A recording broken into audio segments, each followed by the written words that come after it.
Good morning. How are you all doing? How was yesterday? Yeah? Yeah. I have loved the energy here, loved the drive. It's just a beautiful sight to see all of you from coast to coast, from Haiti, Liberia, Australia, New Zealand, Brazil. You know, today is a call to action. That's why we're here, to present big ideas, bold ideas, where we can go from here. And this first speaker, who's gonna really inspire you to think about what the United Nations is doing, what the Millennium Development Goals are, and what role you all can play in advancing them. So I want to introduce Ms. Gillian Sorensen.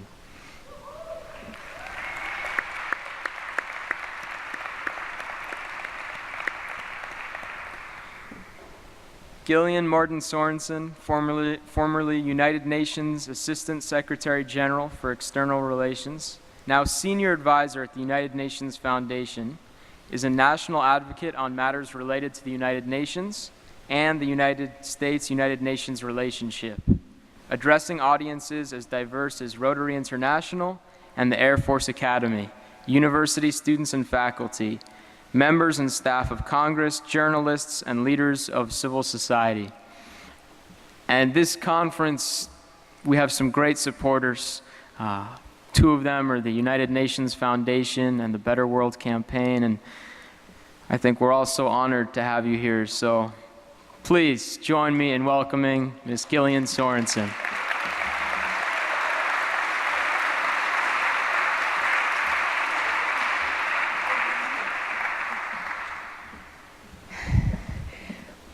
What a great sight. Good morning, Millennium Campus Network. I am so glad to be here, so grateful for this wonderful partnership we have with you and the UN Foundation and the United Nations and so many other sponsors and good organizations that have joined together in this way. What could be more important? To bring together our forces, our energy, our intellect, our commitment in this very essential cause. I know all of you are already expert in many ways about the MDGs. I'm not going to take a minute of this precious time to go back and recite them. You know very well. But I would like just to recall for a moment the United Nations in the year 2000. I was then Kofi Annan's Assistant Secretary General. The MDGs were a special commitment of his. We worked very hard with a large group within to bring this forward and to create a document that defined the action on global poverty that would be needed to truly make change happen. And in that session in the fall of 2000, 189 member states signed on to the MDGs. That is to say, it was both a legal and a moral commitment to say we understand it, we care, and we will do what we can to address global poverty. And to aim at the goal of, in the year 2015, to cut in half, to have, as they say, the circumstances of dire poverty. One of those countries, of course, was the United States of America. And that's a serious commitment. And over the course of these years, and we're still on track, there has been significant progress, remarkable achievements in many ways. But we do know that we have yet a long way to go.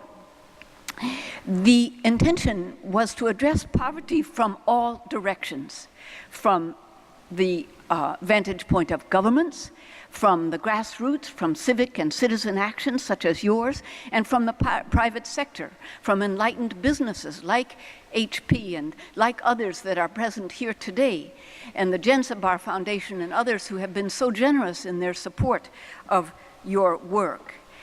The goals, of course, were specific in a way that was important for another reason. That is, it gave us a point of reference.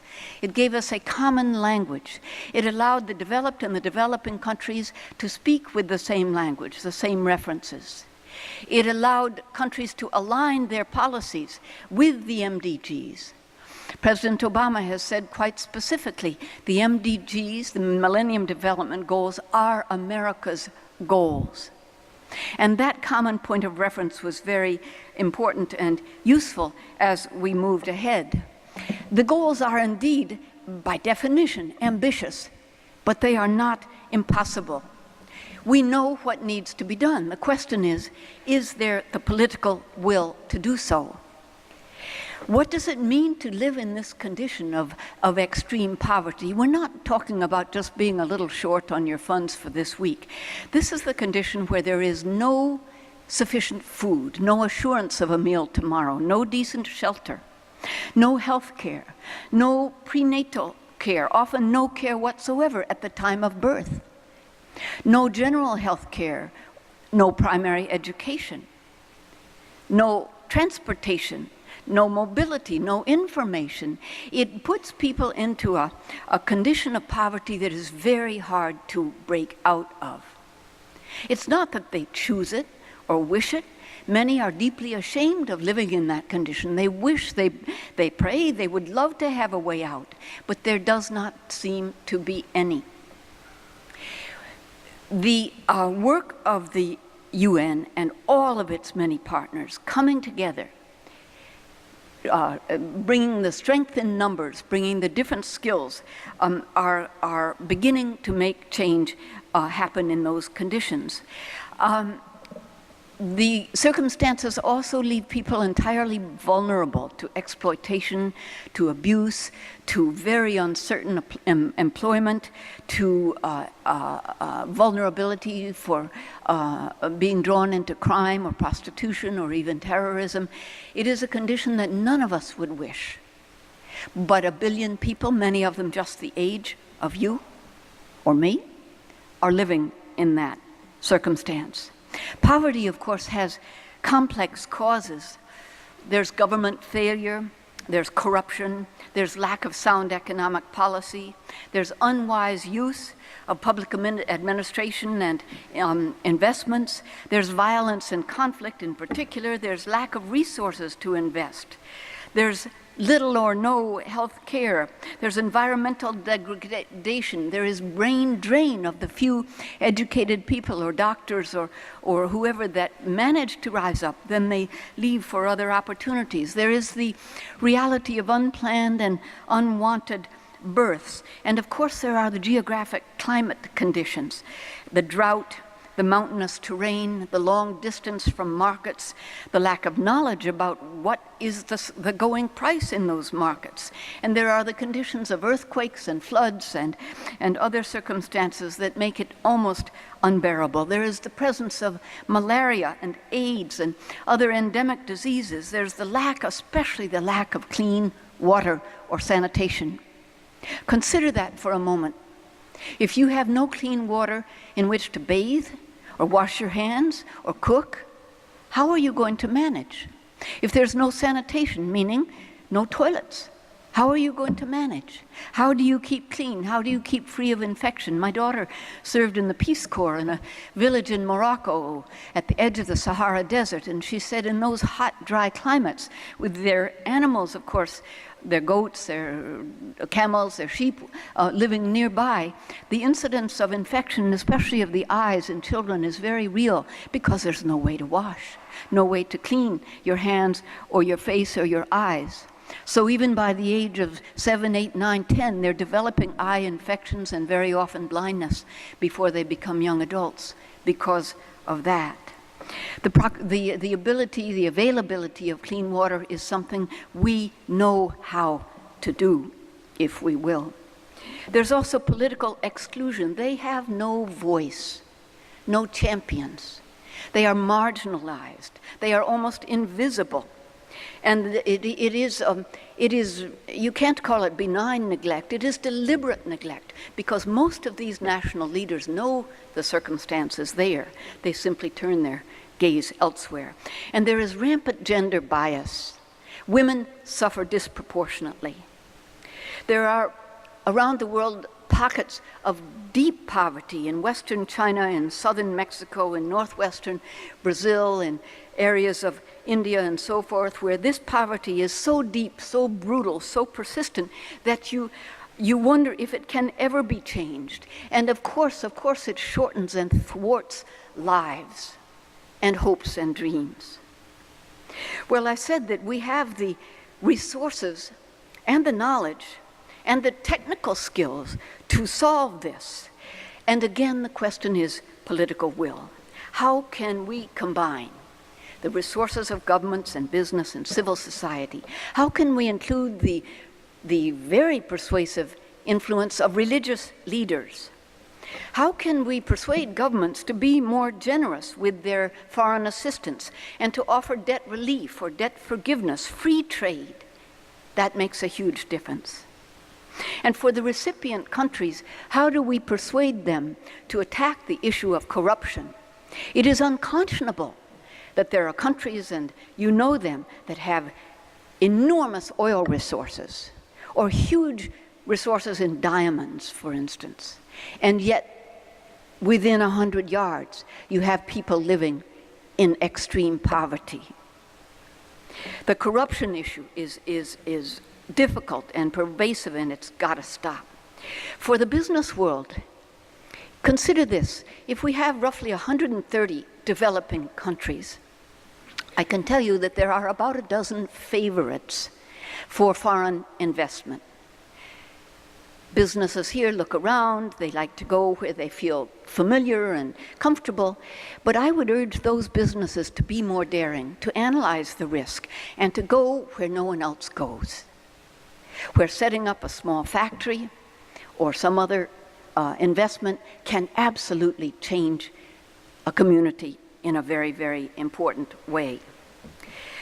Of the NGOs on the front lines, they are teaching and training and feeding the famished and offering family planning. My daughter said to me in her village, you don't have to be literate to understand that if you can space your children, perhaps one child in 3 years instead of one every year, that you have a chance of a healthy family and of surviving yourself.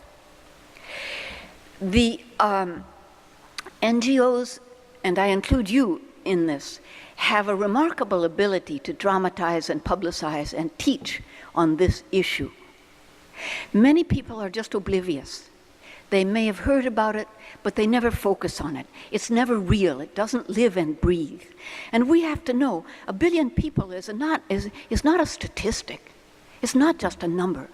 They are people like us who have those hopes and dreams, but don't have the ability or the circumstance to rise and move toward those. So I urge you to take your skills, your language skills, your communications and computer skills, your own mobility to travel, your own eloquent voices, your own passion and compassion in regard to this issue, and move it out there.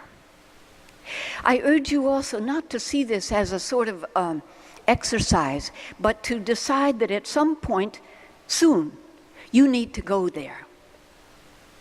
You need to be there and to live for a time close to these circumstances to really know right here what it's like and what it means. And I want to close on one last issue, and that refers back to a point that Senator Kerry made last night. We need to hold our governments to account. This government, the United States, has made a commitment to the MDGs, but in the list of developed countries, we are last in line in terms of our per capita contribution to foreign assistance. Last, and yet we're the wealthiest country on earth. That is not good enough. The MDGs ask that each of the developed countries contribute 0.7% of their GDP to foreign assistance. The United States contributes less than 0.3%. That is minuscule, and even that pathetic amount is under attack right now by the right wing in the House, by the congressman from Miami, Congresswoman, who is the leader of the House Foreign Affairs Committee, who has targeted the United Nations and foreign assistance and the State Department in particular to slash and cut and burn the amount that we give or offer to the rest of the world. She dismisses it as a kind of charity, a sort of Lady Bountiful, where you drop a little here and a little there. It's not that. I wish all of you had heard the senator last evening when he spoke so eloquently. This is a matter not just of changing lives, and it's not just poverty as a standalone issue. Poverty affects everything, including the ability of a nation to grow and thrive, and in democratic institutions to begin to rise. It affects stability in the country and then in the region. It affects our relations with the rest of the world. And if this country is seen as stingy and cold and inward turning, it does not help us. We can do more, and we should. So I want to ask all of you, I guess I'm speaking to Americans here, to do 10 minutes of homework and find out where your congressman stands on this issue. You can find it very quickly on the internet. And if he or she is not voting in the right way in support of foreign assistance, let him or her know that you care, you know, and you vote. And add that you have a very big family and a lot of classmates who live in your area. If they don't hear from us, they'll let it pass. Senator Kerry is a champion, and he always has been. And he was right when he said politicians are not held accountable these days. And we must do that, because for all that we can do from the ground up, that essential partnership between grassroots and the government has got to happen, and to meet here to create that synergy and that combined effort that really makes change happen. So we all have a role to play, individually, collectively, in your universities, among your family and friends. It is an enormous, a daunting challenge, but I see that as an opportunity too. And those of us who care about this, well, I can tell you, because I'm at the far end of this has been my life's work, I can tell you it becomes not just a job, but a mission. It becomes a mission. It drives you, it motivates you, and inspires you. It makes you feel day by day that what you're doing does make a difference. Not just to make a living, but to make a difference on this earth. And if we do that, you will have the most rewarding life that you can imagine. It will move you beyond yourself. It will give you a chance to connect to a larger world and others like you who share this goal. And I wish you a very successful conference. I hope, and Sam and I have talked about this, to keep a close connection between the campus network and the UN Foundation and the UN itself, and I look forward to joining in this cause together for the long-term future. Thank you, and good luck.